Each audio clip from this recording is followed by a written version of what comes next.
Hello everyone. और क्या हाल चाल है? बढ़िया है। ठीक है, तो आज हम पढ़ेंगे इंडियन इकोनॉमी। थोड़ा बोरिंग सब्जेक्ट लगता है ज़्यादातर बच्चों को, ये लगता है ना। बट हम ये इंडियन इको आज पढ़ेंगे थोड़ा इंटरेस्टिंग तरीके से, राइट? क्योंकि इसको आपको याद रखना पड़ेगा। जो स्टैट्स है वो समझने वाला है, आपको सम सॉल्व करना है, that is the easy part. ज़्यादातर बच्चों को वो लॉजिकल लगता है। क्यों लगता है कि नहीं? कि हाँ ठीक है, सम निकाल लिया, mean median mode standard deviation ये सब निकालना सबको आसान लगता है। बेसिकली इंडियन इकोनॉमी में आप लोगों को जो प्रॉब्लम आती है वो प्रॉब्लम आती है पॉइंट्स याद करने में। हम बेसिकली कंसंट्रेशन किस पे रखेंगे अपना, कि सारे पॉइंट्स आप कैसे याद रख सकते हो। अगर आप सारे पॉइंट याद नहीं रखोगे आपको पूरे मार्क्स नहीं मिलेंगे। एक्सप्लेन करना is on up to you. हम सिर्फ मेन मेन पॉइंट जो है वो डिस्कस करेंगे। मैं आपको समझाऊंगा पूरा, बट आपको एग्जाम में पूरी की पूरी बुक नहीं लिखनी, आपको सिर्फ पॉइंट्स लिखने हैं और वो अपनी लैंग्वेज में लिखना है, वो बेटर रहेगा। हाँ, अगर आपको क्वेश्चन कहता है कि क्वांटिटेटिव डेटा चाहिए कि इतने टन गेहूं पैदा हुआ, इतने टन चावल पैदा हुआ, तो वो सब आप लिख सकते हो। बट आपको मेन जो कंसंट्रेट करना है वो इस बात पे करना है कि आपके जितने भी पॉइंट हैं वो सारे पॉइंट आपको याद रहे। सो इकोनॉमिक्स क्या होता है ये सब हम स्टैट्स में डिस्कस कर ही चुके हैं कि इको है क्या। इकोनॉमिक में हम ह्यूमन बिहेवियर स्टडी करते हैं, स्कार्सिटी ऑफ द रिसोर्सेज, ठीक है, there are unlimited users and scarce resources, तो वो सब चीजें हम पढ़ चुके हैं, राइट? अभी इंडियन इको हम फर्स्ट चैप्टर करेंगे जिसमें बेसिकली डिस्कशन इस बात पे होगा कि जो हमारी इंडियन इकोनॉमी थी on the eve of independence, यानी कि 1947, 15 अगस्त 1947 को जब हम आजाद हुए, उस टाइम जो हालात थे वो कैसे थे, जो इंडिया का प्रोफाइल था वो कैसा था। तो इसको याद रखने का सबसे आसान तरीका आपको बताता हूं। आप सिंपली याद कर लो कि इंडिया का फेसबुक पेज उस टाइम पे कैसा था। अरे उस टाइम पे फेसबुक नहीं था, आई नो, ठीक है, उस टाइम पे फेसबुक नहीं था, बट आपको थोड़ा इंटरेस्टिंग तरीके से मैं पढ़ाऊंगा ताकि आपको वो क्या रहे, याद रहे। तो हम उसको इंटरेस्टिंग खुद बनाएंगे। पॉइंट्स को याद रखने के लिए अलग अलग टेक्निक्स यूज करेंगे, ठीक है।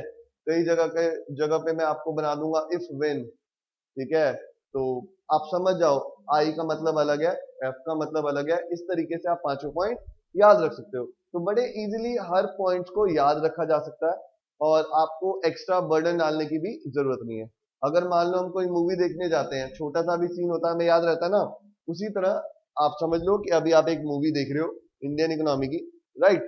और जो जो पॉइंट्स हैं वो अपने आप ही आपको याद रहेंगे, ठीक है। आई बेट कि अगर आप सिंपली क्लास अटेंड करो और घर जाके सिर्फ एक बार ये नोटेड रिवाइज करो, और मैं कोशिश करूंगा कि जितने भी हम पॉइंट्स वगैरह के नोट्स ये बनाते हैं मैं उनको वेबसाइट पे अपलोड कर दूं, क्योंकि अगर मान लो बाई चांस आपको लिखने में रह जाता है तो आप वेबसाइट से कॉपी कर सकते हो, ठीक है। तो थोड़ा मैं अनकन्वेंशनल तरीके से करूंगा, हो सकता है कोई चीज पहले पढ़ाऊं कोई चीज बाद में पढ़ाऊं, तो उससे कोई फर्क नहीं पड़ता। योर अल्टीमेट एम इज कि आपको सारे पॉइंट याद हो। मान लो एक चैप्टर है, फर्स्ट चैप्टर, उसमें से बेसिकली 5 बड़े क्वेश्चन बनते हैं, राइट? और उन पांचों में लगा लो हर उसके 5-5 पॉइंट है या 2-3 पॉइंट है, जैसे भी पॉइंट है, आपको सिर्फ और सिर्फ वो पॉइंट्स याद रखने हैं, आपका काम हो गया, आपके मार्क्स अच्छे ही आएंगे, राइट? तो सबसे पहले हम देखते हैं कि इंडिया का स्टेटस क्या था उस टाइम पे। So as you know, India की कंडीशन जो थी जब अंग्रेज यहां से गए 47 में, तो इंडिया की कंडीशन बिल्कुल अच्छी नहीं थी। तो हम इसको अलग अलग तरीकों से देख सकते हैं कि उस टाइम पे एग्रीकल्चर कैसा था, ठीक है, उस टाइम पे इंडस्ट्री कैसी थी, उस टाइम पे हैंडीक्राफ्ट कैसा था हमारा, राइट? इस तरीके से आपको पॉइंट बने हुए, सर्विस सेक्टर था या नहीं था, क्या था, और ये सब चीजें आ सकती हैं। उस टाइम पे हम एजुकेटेड थे नहीं थे, इलिटरेसी थी क्या था, वो सारी चीजें आएंगी। मैं स्टार्ट कराऊंगा आपको सबसे पहले इंडिया के डेमोग्राफिक प्रोफाइल से। सो ये प्रोफाइल से बच्चों को याद रहता है कि फेसबुक प्रोफाइल।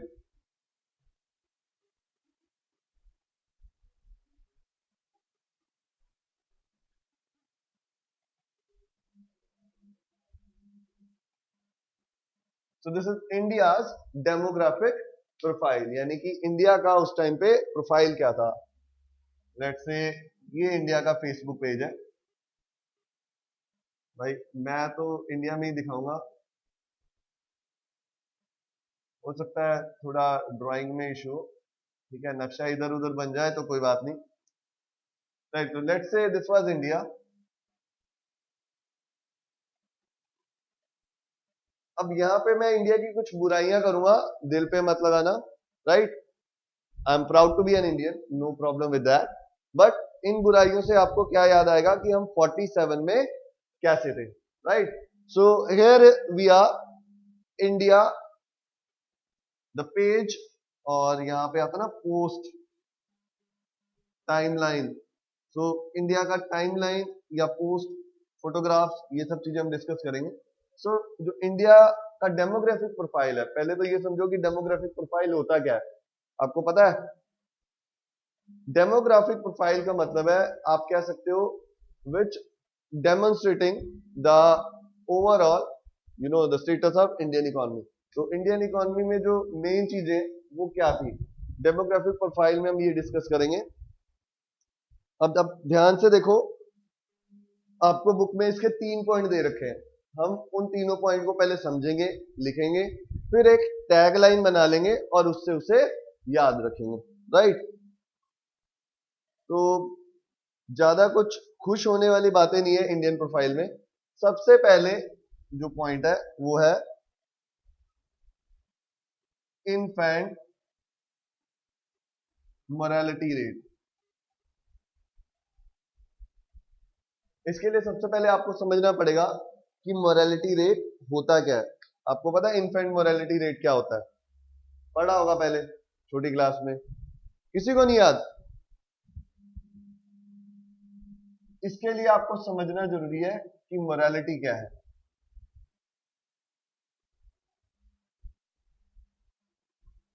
इसके लिए आपको क्या समझना जरूरी है कि मोरालिटी रेट होता क्या है।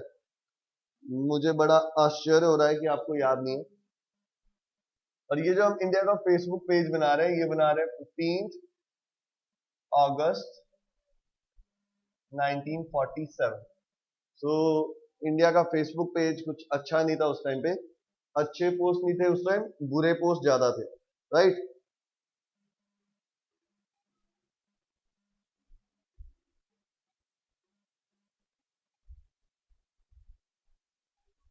सो सबसे पहले समझेंगे मोरालिटी रेट होता क्या है। इनफैंट तो सबको पता है बच्चे।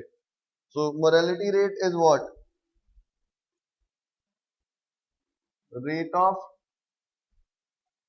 Death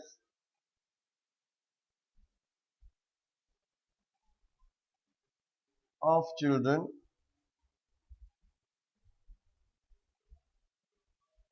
below 1 year. So normally आपको शायद पता ना हो, जो छोटे बच्चे होते हैं उनके मतलब उनका जो इम्यून सिस्टम होता है या बाकी चीजें होती है वो शुरू में बहुत कमजोर होती है। इसलिए छोटे बच्चे जो 1 साल से छोटे हैं उनकी बहुत ज्यादा केयर करनी पड़ती है। So when we discuss the morality rate, it is the rate of the children death below 1 year. So rate of death of children below 1 year is called morality rate. मतलब 1 साल से छोटे बच्चे जो मर जाते हैं, अपना 1 साल कंप्लीट नहीं कर पाते, उनको हम इन्फेंट चिल्ड्रन मोरालिटी रेट में लेते हैं। राइट, ठीक है, समझ आया? कोई डाउट? तो उस टाइम पे क्या था, जो इन्फेंट मोरालिटी रेट था वो काफी हाई था। अब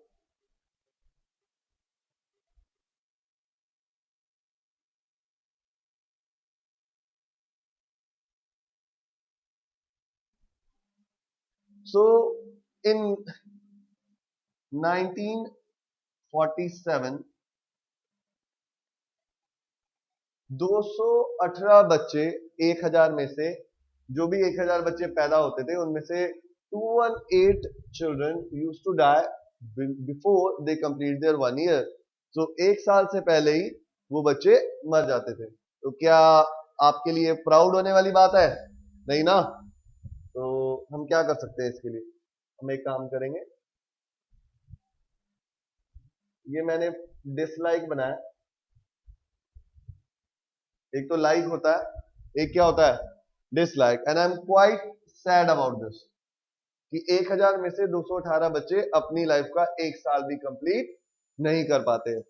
सो इनफेंट मोर्टेलिटी रेट में आप क्या लिखोगे कि इनफेंट मोर्टेलिटी रेट एक्चुअल में होता क्या, it is the rate of death of the children below the age of 1 year, and in 1947 the infant mortality rate was what, 218. but abhi you can be happy because now the infant mortality rate is 42 per 1000. so पहले कितना था, पहले काफी कम था, अब कितना रह गया, यस 42. सो कहा 218 बच्चे मरते थे और अभी आप सिर्फ 42 मरते हैं. आपको जान के दुख हो रहा होगा कि 42 भी क्यों मरते हैं. बट बेटा होता क्या है कि नॉर्मली बहुत सारी कॉम्प्लिकेशन होती हैं, ठीक है, बच्चों में आज की डेट में मान लो, और ये भी काफी रूरल एरिया का नंबर है, ठीक है. आप लगाओ पूरे इंडिया में बहुत सारी स्टेट्स ऐसी हैं जहां पे जो मदर्स हैं उनको पूरा न्यूट्रिशन नहीं मिलता, तो उनके लिए जो डिलीवरी है वो काफी मुश्किल हो जाती है. तो the first point we learn, at the time of independence the Facebook page of India shows a very bad thing, that in India there were 218 childs per 1000 were dying because of malnutrition or anything below the age of 1 year. So the infant mortality rate was pretty high. जो infant mortality rate था वो बहुत high था, जो भी बच्चे पैदा होते थे बहुत जल्दी मर जाते थे, मतलब 1 साल के अंदर ही उनकी डेथ हो जाती थी. डेथ के रीजन कुछ भी हो सकते हैं, उस टाइम पे वैक्सीनेशन वगैरह नहीं होता था, ठीक है. मान लो वो हो गया, चिकन पॉक्स हो गया, खसरा हो गया, हेपेटाइटिस ए बी सी, इन सब के टीके वगैरह नहीं लगते होते थे उस टाइम पे, तो बच्चों को ये सब इन्फेक्शन हो जाता था और उनसे मतलब होता क्या था, इवेंचुअली वो लोग हॉस्पिटल पहुंचने से पहले ही मर जाते थे. और चाइल्ड जो थे, मतलब उनको केयर करने वाली जो मदर थी, उनको भी प्रॉपर न्यूट्रिशन नहीं मिलता. So that was the stage of India at the time of independence. So this was the first point. I hope it is clear, ठीक है, ओके. आपको इसमें सिर्फ यही दो फिगर याद रखने हैं, 218 एंड 42. उसके बाद हम देखेंगे, रब कर दे इसे. तो पहला पॉइंट आपने पढ़ लिया, क्या पढ़ा, जो इन्फेंट मोर्टेलिटी रेट है वो काफी हाई था. अभी हम दूसरा पॉइंट लिखेंगे.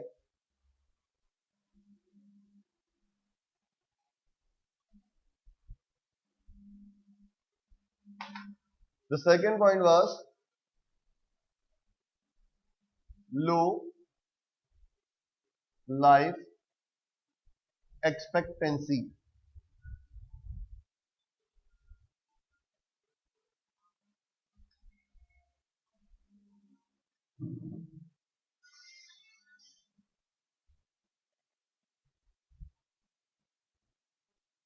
जो लाइफ एक्सपेक्टेंसी थी वो काफी कम थी, राइट. तो था क्या उस टाइम पे, जो काफी जनता थी वो पुअर कैटेगरी से बिलोंग करती थी, और होता क्या था कि उनको प्रॉपर न्यूट्रिशन नहीं मिल पाता था.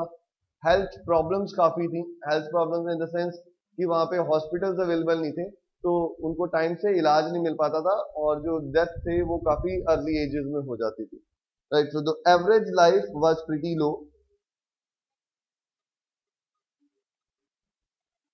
So it was 32 years only. You can cry for it. So the average life जो थी, मतलब कुछ मान लो एवरेज का मतलब ये मत समझो कि 32 साल का कोई होते ही मर जाता था. इसमें आपके दूसरे मतलब फैक्टर भी प्ले करते रोल. मान लो कोई बहुत जल्दी मर गया, कोई लेट मरा, तो बट एवरेज जो आती थी वो कहाँ पे आती थी, 32 साल पे आती थी. That is a very low figure, ठीक है. You can put a dislike here, right. So on an average जो लाइफ थी एक्सपेक्टेड वो कितनी थी, सिर्फ 32 साल. now it is 66 years. we can be happy about it. So we have almost doubled the life expected life. So early stages में क्या होता था कि जो जवानी में ही काफी लोग मर जाते थे। वो 50-60 साल तक अगर मान लो कोई बीमारी होती थी तो उसका इलाज नहीं होता था। आपने अपने घर वालों को कहते हुए सुना होगा कि पुराने जमाने में लोग बहुत जिंदा रहते थे या पुराने लोग काफी जिंदा रहते हैं, उनकी डाइट अच्छी थी, ये अच्छा था। But the thing is that कि आप ध्यान से देखोगे तो ये नहीं है कि वो पुराने लोग जिंदा रह रहे हैं या पहले बहुत अच्छा एनवायरनमेंट मिल रहा था उनको इसलिए वो जिंदा रह रहे हैं। पुराने लोग जिंदा नहीं रह रहे। प्रॉब्लम ये नहीं थी उस टाइम पे कि उनके लाइफस्टाइल बहुत अच्छा था या ऐसा कुछ था फिर भी वो मर जाते थे। प्रॉब्लम ये थी कि उस टाइम पे प्रॉपर मेडिकल जो केयर था वो आफ्टर अ पर्टिकुलर एज हर इंसान को मेडिकल फैसिलिटीज की जरूरत होती है। ठीक है, शुगर, बीपी, ये सब बीमारियां तब भी होती थी। उस टाइम पे अनडायग्नोज रह जाती थी, बंदा हॉस्पिटल पहुंचता नहीं था, पहले ही मर गया। अभी तो स्टंट चढ़ा देते हैं, बंदा 5-10 साल और जिंदा रहता है। उस टाइम पे क्या होता था कि बंदा पहले ही मर गया, हॉस्पिटल तो है ही नहीं, हॉस्पिटल है 50 किलोमीटर दूर, जब तक पहुंचते थे तब तक मर गया। राइट। और बहुत सारी बीमारियां तो डायग्नोज ही नहीं होती थी, ये एमआरआई, सीटी स्कैन, ये सब कहाँ होता था। राइट। तो उस टाइम पे क्या होता था कि जो प्रॉपर मेडिकल केयर है वो नहीं मिल पाती थी, इस कारण जो डेथ्स होती थी वो अर्ली एज में हो जाती। आज की डेट में क्या होता है कि जो एल्डर्स हैं उनको हम प्रॉपर मेडिकल केयर दे सकते हैं क्योंकि बहुत सारे हॉस्पिटल हैं। ठीक है, we have good number of doctors around us, वो उनका ट्रीटमेंट करते हैं और मेडिकल फैसिलिटी, मेडिकल साइंस इतनी तरक्की कर चुका है कि किसी भी बीमारी का हम इलाज निकाल देते हैं। Right. So first point was infant mortality rate, the second point is low life expectancy, जो लाइफ एक्सपेक्टेंसी थी वो काफी कम थी। राइट, लिख लिया।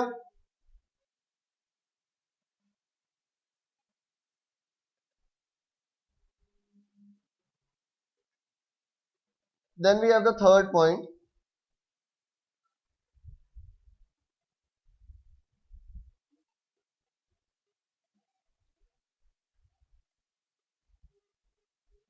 that is literacy rate, that is literacy rate। so उस टाइम पे इंडिया की हालत ये थी कि लोगों को खाने के लिए तो पैसे नहीं थे, वो अपने बच्चों को पढ़ाए कैसे। जो लिटरेसी थी वो सिर्फ और सिर्फ जो अमीर लोग हैं उन्हीं के पास थी। ठीक है, only those people could afford their children to for education. ठीक है, उन लोगों के पास, आम जनता के पास इतने पैसे नहीं थे और इतनी अवेयरनेस भी नहीं थी, खास करके लड़कियों को लेकर। लड़कियों की एजुकेशन पे आप देखो तो पहले कोई ध्यान नहीं दिया जाता था, लड़कियों को पढ़ाया ही नहीं जाता था। ठीक है, सिर्फ लड़कों पे कंसंट्रेशन होता था कि लड़कों को पढ़ाया जाए, लड़कियों पे एक तरह से समझाता था कि लड़कियों का कोई राइट ही नहीं है एजुकेशन पे। Right, so that was a bad thing. So literacy काफी लो थी, बहुत ज्यादा। It was overall 16% and for women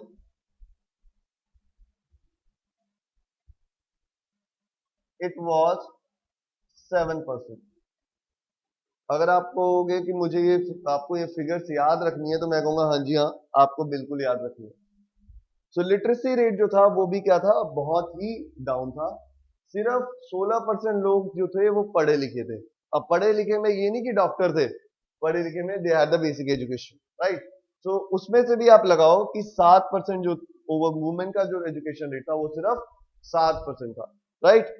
16% overall जो निकाला है उसमें मेन और वुमेन दोनों का निकाला होगा, मेन प्लस वुमेन अपॉन 2 करके 16% आ रहा है।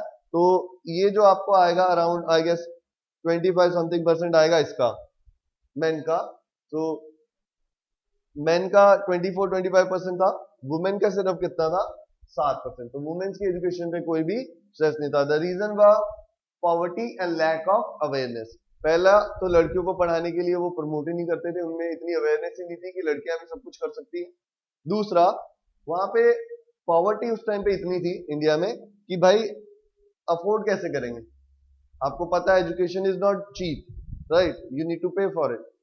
तो उस टाइम पे कहाँ होते थे सरकारी स्कूल वगैरह, उस टाइम पे कहाँ होते थे, बहुत कम होते थे। और उसमें भी जो नॉमिनल फीस है, उस जमाने में भी जो नॉमिनल फीस होती थी, अगर फ्री में भी पढ़ाया जाता था तो होता क्या था, बच्चों को लेबर के लिए भेजा जाता था।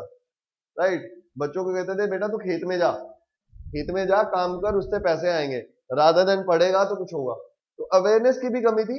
दूसरा, the main cause of poverty and lack of awareness. तो अगर हम देखें तो इंडिया का जो फेसबुक पेज है, जो प्रोफाइल है, प्रोफाइल जो है इंडिया का, उसमें तीन मेन चीजें बाहर निकल के आती है। पहली चीज इन्फेंट मोर्टेलिटी रेट, जो कि काफी आया था। दूसरी चीज लो लाइफ एक्सपेक्टेंसी, और तीसरी चीज लिटरेसी रेट, राइट। तो अगर हम इसकी एक टैगलाइन बनाए, अगर मान लो हम देखें 1947 में अगर इंडिया स्टेटस डालता, तो स्टेटस क्या होता, तो इससे हम इसको पूरा याद रख सकते हैं।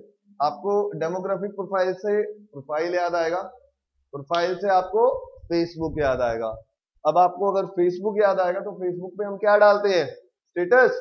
तो इंडिया वालों ने जो स्टेटस डाला था उस टाइम पे बहुत ही बेकार था, ठीक है। इंडिया वालों का जो स्टेटस था वो था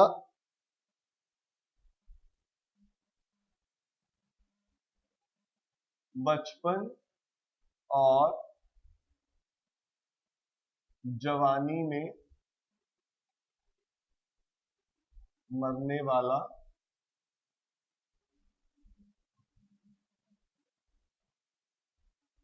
अनपढ़ इंडिया।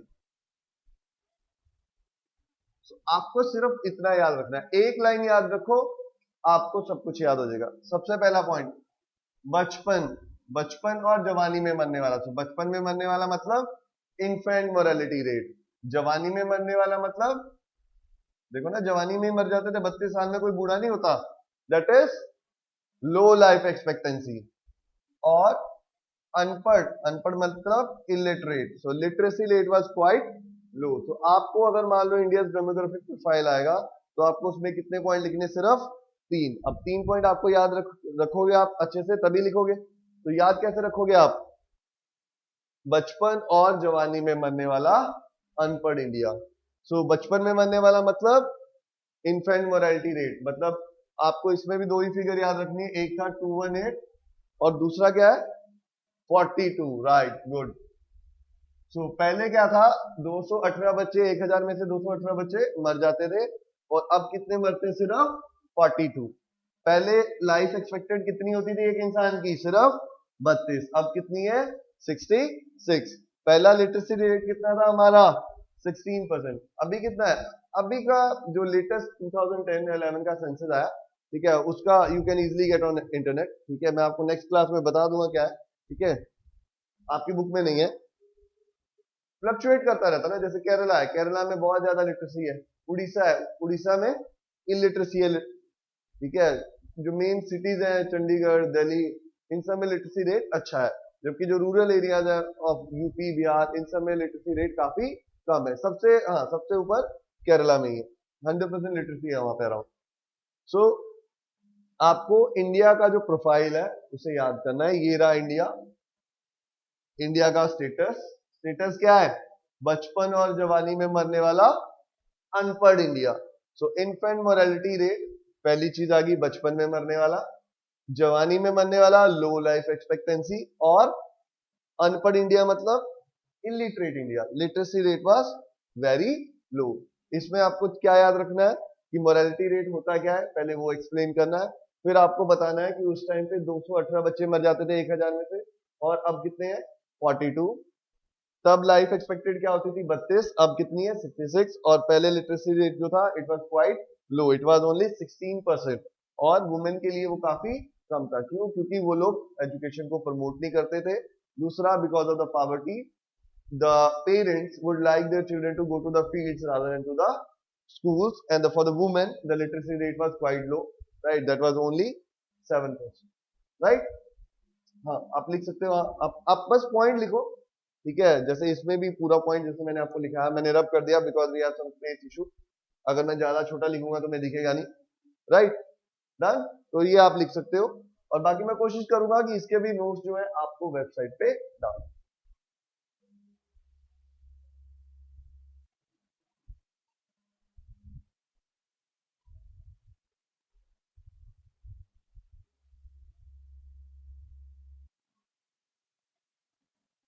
हाँ जी बच्चों, कैसा लगा आपको इंडिया का फेसबुक पेज, अच्छा नहीं है ना, अभी अच्छा है, तब अच्छा नहीं था।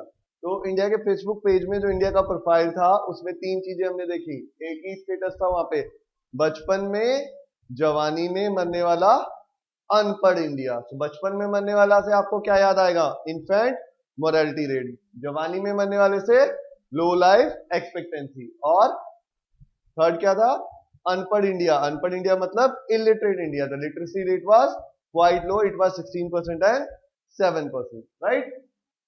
अभी हम, हाँ आपको मैं शुरू से नहीं करा रहा, बीच से करा रहा, बिकॉज मुझे लगता है कि आपको पहले वहां पे क्या सिचुएशन थी 1947 में, क्या सिचुएशन थी, अगर आपको वो पहले क्लियर हो जाए तो एग्रीकल्चर को हम बाद में पकड़ेंगे। पहले तो हम ये तो देख लें ना कि इंडिया का प्रोफाइल क्या था उस टाइम पे, क्या प्रॉब्लम थी। उसके बाद हम देखेंगे कि भाई इंडिया में स्ट्रक्चर जो था, ऑक्यूपेशनल स्ट्रक्चर था, वो क्या था। उसके बाद हम एक एक करके पकड़ेंगे एग्रीकल्चर को, इंडस्ट्री को और सर्विस सेक्टर को, राइट। हाँ जी, तो अभी हम पढ़ेंगे कि भाई हमने ये तो देख लिया कि इंडिया की हालत क्या थी। अभी हम देखेंगे इंडिया के लोग आखिर कर क्या रहे थे।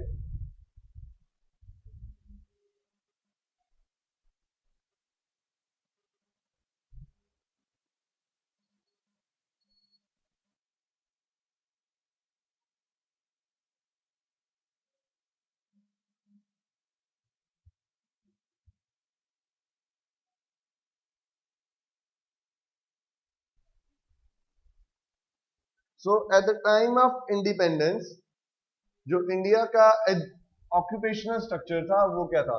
आपको पता है हर कोई अपना ऑक्यूपेशन अलग अलग डिसाइड करता है, right. You may be a chartered accountant, वो आपका अपना प्रोफेशन है। You may be a doctor, you may be a pilot, you may be a farmer, right. तो ऑक्यूपेशनल स्ट्रक्चर जो है उसको बेसिकली हम तीन हिस्सों में डिवाइड करते हैं, primary, secondary and tertiary. So let's say this was the whole population of the India, right. इसमें से 72% लोग जो थे that were engaged in the primary sector. जो 72% people were engaged in the primary sector.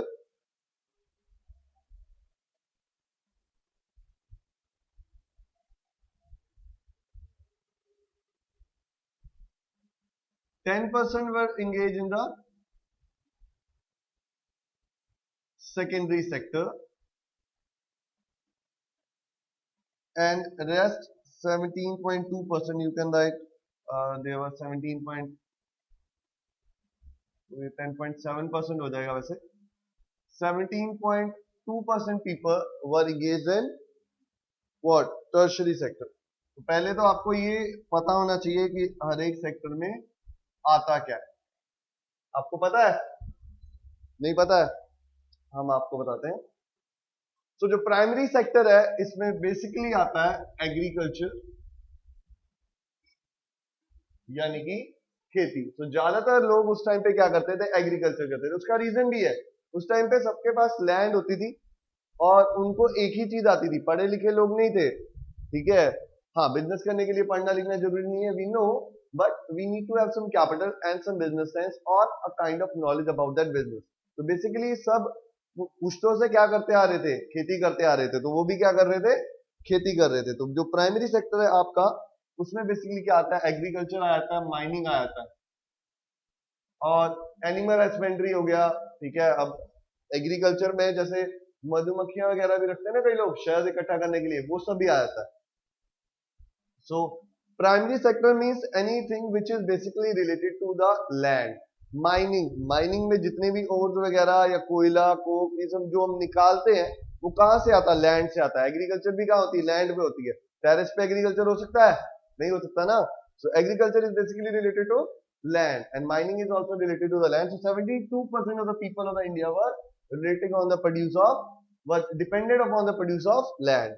The 10 point something percent was engaged in the secondary sector, and around 17% people were engaged in the tertiary sector. अब secondary sector में आता है आप कुछ manufacture करो। Secondary sector में क्या आता है, बेसिकली इंडस्ट्रीज आ जाती है जहां पे आप कुछ मैन्युफैक्चर करते हो, कोई अपना प्रोडक्ट बना के बेचते हो, ठीक है। It may be a capital good, it may be a consumer good, right.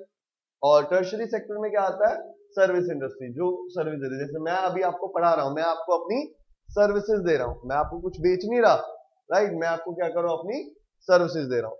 So this was the, you know, the second, आप कह सकते हो कि दूसरा स्टेटस जो इंडिया वालों ने डाला हुआ उस टाइम पे, वो क्या था, ऑक्यूपेशनल स्ट्रक्चर, यानी कि लोग ज्यादातर क्या कर रहे थे, right.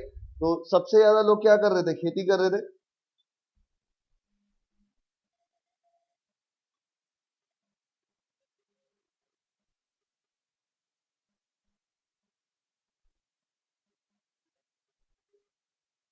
The first foremost point is agriculture. The primary source of income for them was agriculture. So agriculture was the prime occupation.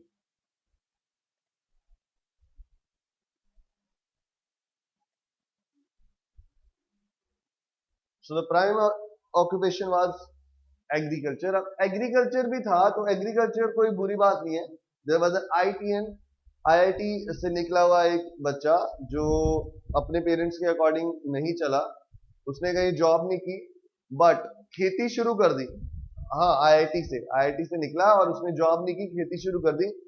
भाई साहब राजमा उगाते हैं और पूरे दुनिया में मेरे ख्याल सबसे बड़ा एक्सपोर्टर ही वही है राजमा का. हाँ, इंडियन ही है, IIT से निकला, बताया ना, राइट. तो खेती कोई बुरी चीज नहीं है, बट खेती को अगर तरीके से किया जाए तो वो आपको वो बेनिफिट देगी. हमारे उस टाइम पे क्या था, जो एग्रीकल्चर था वो काफी बैकवर्ड था. So the prime occupation agriculture was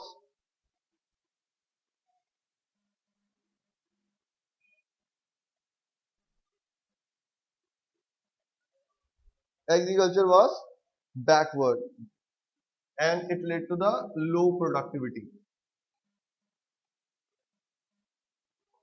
अब बैकवर्ड क्यों था भाई, क्यों था बैकवर्ड? उसके कई रीजन है. जैसे हम इसको थोड़ा पिक्चर बना के याद रख लेंगे. ये क्या है? ये हल है. हमारे पास उस टाइम पे मॉडर्न टेक्निक्स नहीं थी, ठीक है, मॉडर्न टेक्निक्स नहीं थी, ओल्ड मेथड्स यूज होते थे. Old methods of agriculture. हम हल से खेती करते थे. हमारे पास उस टाइम ट्रैक्टर नहीं थे. हमारे पास जो थे सीड्स वो भी काफी पुअर क्वालिटी के होते थे. अभी जो नई क्वालिटी के बीज आते हैं उनसे बहुत ज्यादा प्रोडक्शन निकलती है. कुछ इस तरह के बीज लगाए गए हैं, मतलब इजाद किए गए हैं, इन्वेंट किए गए लैब्स में, जिनको कम पानी से भी उनका काम चल जाता है. जैसे चावल में बहुत पानी लगाना पड़ता है ना, हाँ, आपको नहीं पता बट चावल जो होता है, राइस, जैसे बासमती राइस नॉर्मल राइस से महंगा होता है. द रीजन इज कि बासमती राइस को काफी देर तक पानी में लगा के रखना पड़ता है और उसकी जो प्रोडक्टिविटी हो दूसरे के कंपैरेटिवली कम होती है, मेहनत ज्यादा है, पानी ज्यादा लगता है उसमें. So poor seeds, the seeds, हमारे जो किसान भाई लोग सीड यूज करते थे उस टाइम पे काफी पुअर क्वालिटी के सीड यूज करते थे. जब ग्रीन रेवोल्यूशन आया तब उनको काफी अच्छे किस्म के सीड प्रोवाइड किए गवर्नमेंट ने, जिससे खेती में जो प्रोडक्टिविटी थी वो बढ़ गई. मतलब पर हेक्टेयर जो प्रोडक्शन होती थी वो ज्यादा आनी शुरू की. सबसे मेन चीज यहाँ पे हमारे इंडिया में प्रॉब्लम है, वो है irrigation. That is dependence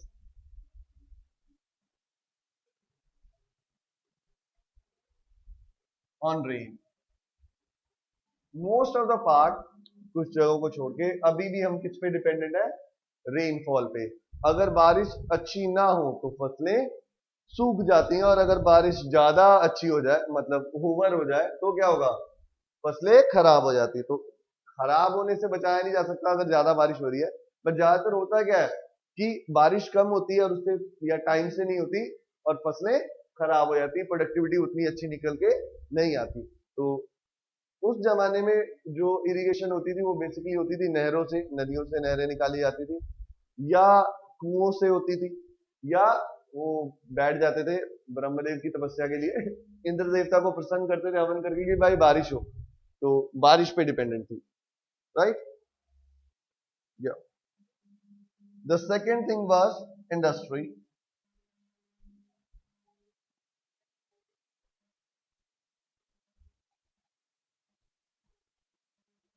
second point is industry.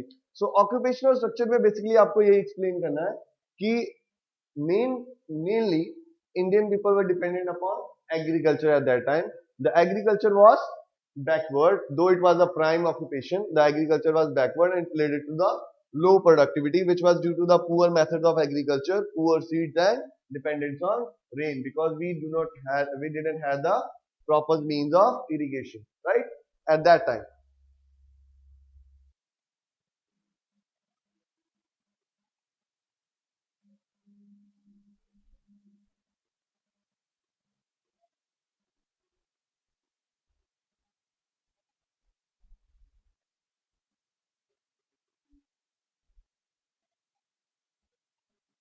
Backward industry, मतलब हमारी इंडस्ट्री काफी बैकवर्ड थी। ज्यादातर लोग क्या करते थे, एग्रीकल्चर करते थे, और कुछ लोग जो इंडस्ट्री में इन्वॉल्व थे, कुछ गुड्स एंड सर्विसेज वगैरह बनाते थे, वो भी काफी बैकवर्ड था। लाइक हैंडीक्राफ्ट हो गया, ये सब चीजें थी, वो सब चीजें, मतलब जो आउटपुट लेवल था वो काफी लो था, और बहुत ही कम जनता क्या थी इसमें इन्वॉल्व होती थी इंडस्ट्री में। मतलब हार्डली आप देखो 10-20 बड़े प्रोड्यूसर थे, बाकी छोटे मोटे प्रोड्यूसर होते थे। So the basic nature of the Indian people were कि भाई एग्रीकल्चर ही करना है, right. They do not shift to the, they were not willing to shift to the industry. जी हाँ सही। तो इंडस्ट्री जो थी उस टाइम पे काफी बैकवर्ड थी इंडस्ट्री। एक होता ना इंडस्ट्री में रेवोल्यूशन आए, ठीक है, कैपिटल गुड्स बनाना, गाड़ियां होगी, मोबाइल फोन, टीवी, पंखे, ये सब किस में आता है, इंडस्ट्री में आता है। ये सब मैन्युफैक्चर होके आपके पास आता ना। तो जो मैन्युफैक्चरिंग थी उस टाइम पे, the people were not willing to manufacture the product, right, क्योंकि उनको लगता था सिर्फ एक ही चीज हो सकती है, एग्रीकल्चर। हाँ, उनका बेसिक एम यही होता था, एग्रीकल्चर। एग्रीकल्चर भी वो आगे फर्दर अपनी जो फूड ग्रेन्स है या उपज है उसको बेचने के लिए नहीं करते थे, वो सब्सिस्टेंस के लिए करते थे ज्यादातर एग्रीकल्चर की। जो उगाएंगे, जो खेतों में आएगा वही खुद खाएंगे, राइट। जो प्रोडक्टिविटी थी वो काफी लो थी एग्रीकल्चर की तरह इसमें भी। मतलब हम लोग क्या डिपेंडेंट थे, on the backward methods,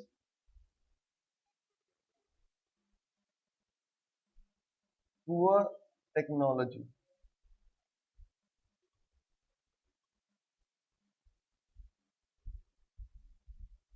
and backward method. हमारी जो इंडस्ट्री थी बेसिकली वो कपड़ों वगैरह की थी, हैंडलूम वगैरह चलता था, मशीनें वगैरह नहीं थी, और हम बहुत ही पुरानी टेक्निक से अपनी इंडस्ट्री को चला रहे थे। उससे क्या हो रहा था, जो प्रोडक्टिविटी थी वो उतनी अच्छी आ नहीं रही थी, और जो कॉस्ट थी वो बढ़ रही थी। तो इंडस्ट्री में कोई ग्रोथ उस टाइम पे एज सच नहीं था, राइट। ये लिख लिया आपने? हाँ, ये फर्स्ट वाला अगर मैं रब कर सकूँ तो ओके, मैं फर्स्ट को रब कर देता हूँ, ठीक है। ये यहाँ पे नीचे आपको नजर नहीं आएगा।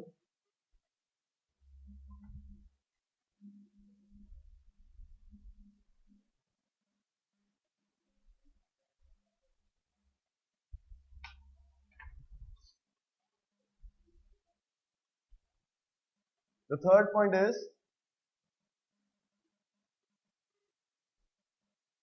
unbalanced growth. The third point is unbalanced growth. अब अनबैलेंस ग्रोथ जो थी,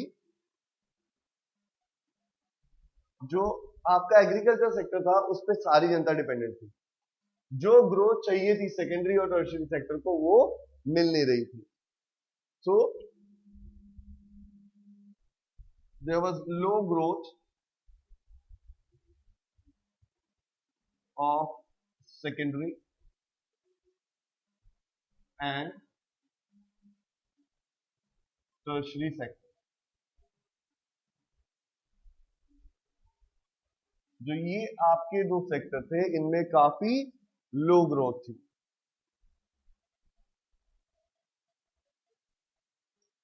that we call imbalance growth. Imbalance growth का मतलब मेरा ये है कि सब सेक्टर ग्रो नहीं कर पा रहे थे, राइट, सेक्टर वाइज।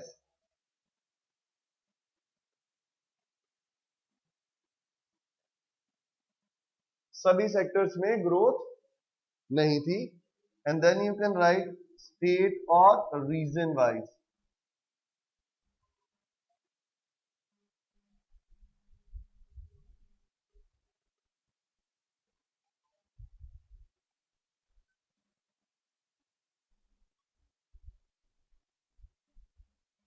हर सेक्टर में भी ग्रोथ अच्छी नहीं थी, और हर स्टेट में भी ग्रोथ अच्छी नहीं थी। अब मान लो जो मेन इंडस्ट्री थी वो कहाँ थी, जो मेन इंडस्ट्री थी वो कहाँ थी, बॉम्बे में, ठीक है, वेस्ट बंगाल में, ठीक है, जहां पे पोर्ट्स है, ठीक है, कुछ गुजरात में। तो इन सब जगह पे इंडस्ट्री थी, और बाकी जगह पे इतनी अच्छी इंडस्ट्री नहीं थी। यूपी बिहार में कहाँ कोई इंडस्ट्री थी, दूसरा आता है growth in the state wise segment. Like agriculture आपका ग्रो कर रहा था, बट एग्रीकल्चर भी देखा जाए तो हर जगह ग्रो नहीं कर रहा था। हाँ, एग्रीकल्चर जो ग्रीन रेवोल्यूशन आया उससे ज्यादा बेनिफिट किसको हुआ? पंजाब को, राइट, और कई सारे एरियाज को है, बट कुछ एरियाज ऐसे थे जो उससे बचे रह गए। हाँ, सो इसमें हम लिख सकते हैं the growth was not balance, sector wise भी और रीजन वाइज भी। एक तो सभी रीजन में ग्रोथ नहीं हुई, ठीक है, it was sector specific and the region specific also, और दूसरा सभी सेक्टर ग्रो नहीं कर पाए, राइट। हाँ जी,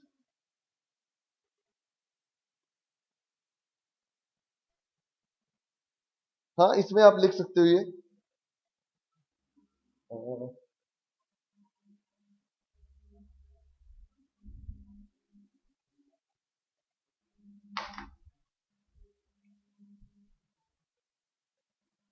सो रीजनल वेरिएशन आप लिख सकते हो इसे।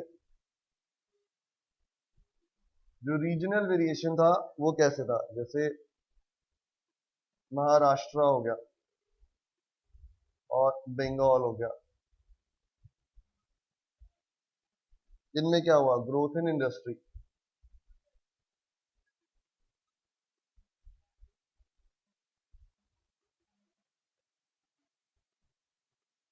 बिहार, यूपी और उड़ीसा, इन सब में क्या थी? Poor industry.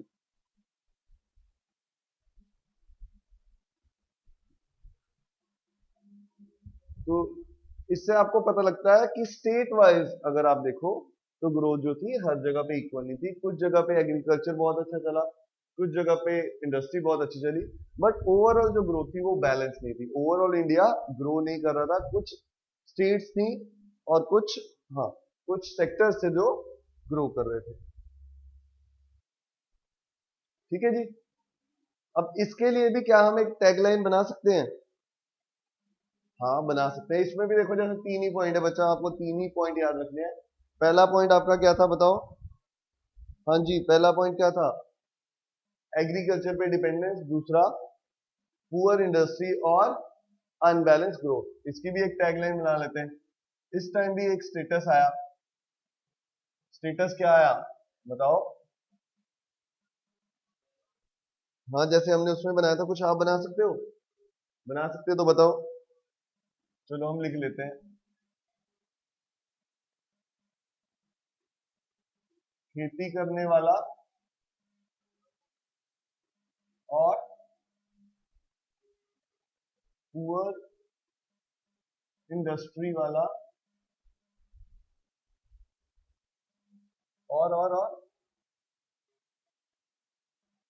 खेती करने वाला, पुअर इंडस्ट्री वाला, आगे मैं यहाँ पे कंटिन्यू कर देता हूँ, अनबैलेंस्ड इंडिया।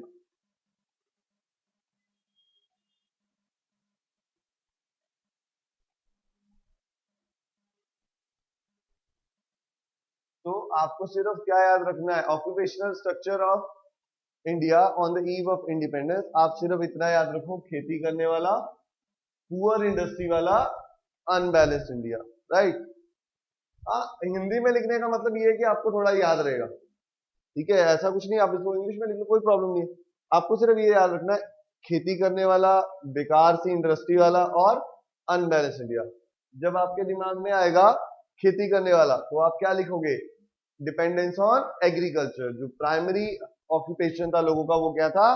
एग्रीकल्चर। उसके बाद इंडस्ट्री। इंडस्ट्री क्या थी? बहुत पुअर थी, बेकार इंडस्ट्री या पुअर इंडस्ट्री वाला। और अनबैलेंस ग्रोथ में आप लिखोगे कि एक तो सेक्टर वाइज ग्रोथ जो थी वो सभी सेक्टर डेवलप नहीं कर रहे थे, और तीसरा दूसरा स्टेट वाइज ग्रोथ जो थी वो नहीं थी। जैसे महाराष्ट्र और बंगाल में इंडस्ट्री में बहुत अच्छी ग्रोथ हुई, बट बिहार, यूपी, उड़ीसा, इन सब में इंडस्ट्री की ग्रोथ नहीं हुई। So it was unbalanced. Balance नहीं था, ये नहीं कि सभी स्टेट ग्रो कर रहे थे, कुछ ही स्टेट्स ग्रो कर रहे थे। तो आप इसको कैसे इजीली याद कर सकते हो? खेती करने वाला, पुअर इंडस्ट्री वाला, unbalanced India. So that was the statement of the status of India on the eve of independence as regard to the agriculture, industry and the growth scenario. So growth was unbalanced because सभी sector grow नहीं कर रहे थे और हर state भी grow नहीं कर रही थी, राइट। तो ये भी आपका एक क्वेश्चन बनता है, इसमें आपको 3 पॉइंट याद रखने हैं और मेरे हिसाब से आपको सिर्फ ये टैगलाइन याद रखनी है। पिछले में टैगलाइन क्या थी, बचपन में और जवानी में मरने वाला अनपढ़ इंडिया। सो बचपन में मरने वाला क्या था, इन्फेंट मोर्टेलिटी रेट, जवानी में मरने वाला लो लाइफ एक्सपेक्टेंसी, और थर्ड क्या था, इलिटरेसी, अनपढ़ इंडिया, इलिटरेट इंडिया। तो literacy rate was quite low. अब इसमें क्या है, ऑक्यूपेशनल स्ट्रक्चर। आप अगर ये डायग्राम भी याद रखो, इससे भी सॉल्व हो जाता है। सबसे पहले देखो 72% पीपल किस पे डिपेंडेंट थे, प्राइमरी सेक्टर। तो पहला एग्रीकल्चर, डिपेंडेंस ऑन एग्रीकल्चर, खेती करने वाला। दूसरा पुअर इंडस्ट्री वाला, तो खेती भी जो थी हमारी, खेती जो थी वो भी अच्छी नहीं थी, ठीक है, खेती भी बेकार ही थी। सो खेती करने वाला, पुअर इंडस्ट्री वाला, अनबैलेंस इंडिया। खेती करने वाला मतलब क्या, खेती करने वाला मतलब dependence on, more and more dependence on agriculture, और एग्रीकल्चर भी जो था वो बैकवर्ड था। Poor seeds, poor irrigation facilities and poor methods of agriculture. दूसरा अनबैलेंस पुअर इंडस्ट्री वाला, मतलब जो इंडस्ट्री की ग्रोथ थी वो बहुत ही लो थी, छोटी मोटी इंडस्ट्री चल रही थी और सिर्फ 10% जो लोग थे वो इंडस्ट्री में इन्वॉल्व थे। अनबैलेंस ग्रोथ, ना तो सारे सेक्टर डेवलप हो रहे थे, ना ही सारे स्टेट डेवलप हो रहे थे, राइट। ठीक है, बस ये टैगलाइन आपको याद करना है। अगर आप ये टैगलाइन याद कर लोगे आपको इजीली याद हो जाएगा। तो खेती करने वाला, पुअर इंडस्ट्री वाला, अनबैलेंस इंडिया, इसी में याद रहता है, राइट। हाँ, नोट्स दूंगा तो नोट्स में भी ये लिखा हो। अगर मैं नोट्स आपको प्रोवाइड कर रहा हूँ वेबसाइट पे, तो उस पर भी मैं लिखूंगा, आप वहां से जब डाउनलोड करोगे तो आपको ये मिल जाएगा, राइट। लिख लो।